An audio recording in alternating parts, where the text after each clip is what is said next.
I I'd really love to do. talk about your. I think it was your first number one hit. Okay? Correct me if I'm wrong. It was called "Devil in a Bottle," Yes. and this Yeah. song, you fought so hard for this song and tried to pitch it to lots and lots of different artists. Ended up recording it yourself. I'd love to hear the story behind this one.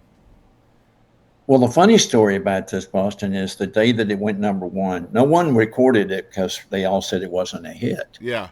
And so late one night, I had time left in a demo session to record one more song. And I ran up to my office and got the little tape out.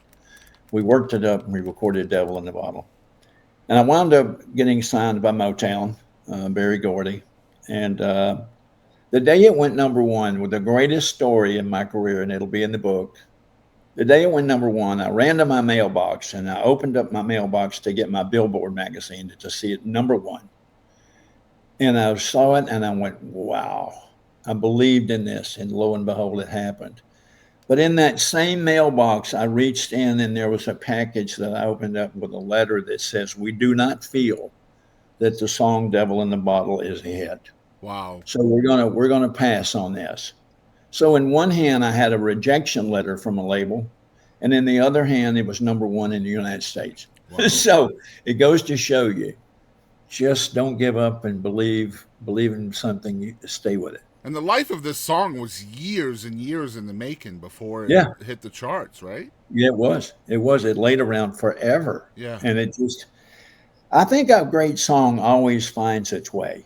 It may take a while, and Yeah. then sometimes it comes quickly, but in this case, it took a long time. Well, I mean, you got to have somebody that believes so strongly in the song to fight for it too, right? Like, Absolutely, yeah, absolutely, because absolutely. I think that marriage between song and artist is so important. But then you got to have passionate people that believe in the song to get it into the right hands as well. Well, you have to have a team of people that believe in you as an artist when you record a song. Right. You have to have great management, PR people, booking agents, a great label. It's a massive amount of people that take you where you want to go in your life and your career. So the greatest thing I ever learned was from Kenny Rogers one time. I said, Kenny, you've had such an incredible career. I was opening up for him on the road for years.